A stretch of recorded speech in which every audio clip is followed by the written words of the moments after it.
Hi all welcome to blasters arena. Kerala ബ്ലാസ്റ്റേഴ്സിന്റെ പുതിയ പരിശീലകൻ ആരാണ്? അതേക്കുറിച്ചുള്ള പുതിയ വിവരങ്ങൾ എന്തൊക്കെയാണ്? ഇത് ഇന്നലെ കേരള ബ്ലാസ്റ്റേഴ്സിന്റെ ആരാധകൻ മാർക്കസ് മർഗുലാവയോട് ചോദിച്ചിരുന്നു. അതിന്റെ ഏറ്റവും പുതിയ വിവരങ്ങൾ ഇന്ന് രാവിലെ നൽകാം എന്നായിരുന്നു മാർക്കസ് മർഗുലാവ പറഞ്ഞിരുന്നത്. അദ്ദേഹം ഇപ്പോൾ വാക്ക് പാലിച്ചിട്ടുണ്ട്. കേരള ബ്ലാസ്റ്റേഴ്സ് അവരുടെ പരിശീലകനെ കണ്ടെത്തി കഴിഞ്ഞു, ഫൈനലൈസ് ചെയ്ത് കഴിഞ്ഞു എന്നാണ് മാർക്കസ് മർഗുലാവോ ഇപ്പോൾ അറിയിച്ചിട്ടുള്ളത്.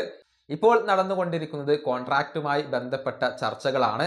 അതിന്റെ അവസാന ഘട്ടത്തിലാണ് ഇപ്പോൾ ഉള്ളത്.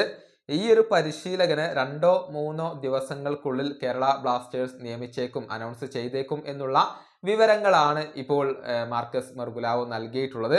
എന്നാൽ പരിശീലകന്റെ പേര് പറയാൻ അദ്ദേഹം തയ്യാറായിട്ടില്ല. സൈനിങ് പൂർത്തിയായതിനു ശേഷം മാത്രമാണ് താൻ പേര് പറയുക എന്നാണ് മാർക്കസ് മർഗുലാവോ ഇപ്പോൾ അറിയിച്ചിട്ടുള്ളത്. ഏതായാലും ബ്ലാസ്റ്റേഴ്സ് പരിശീലകനെ കണ്ടെത്തി കഴിഞ്ഞു. പക്ഷെ കോൺട്രാക്റ്റിന്റെ കാര്യത്തിൽ ഇപ്പോൾ ഒന്നും ആയിട്ടില്ല. ചർച്ചകൾ ഇപ്പോഴും നടന്നുകൊണ്ടിരിക്കുകയാണ് എന്നാണ് അറിയാൻ സാധിക്കുന്നത്. ഏതായാലും ആ ഒരു പരിശീലകൻ ഇനി ആരായിരിക്കും എന്നറിയാനുള്ള കാത്തിരിപ്പിലാണ് ഇപ്പോൾ കേരള ബ്ലാസ്റ്റേഴ്സിന്റെ ആരാധകരുള്ളത്.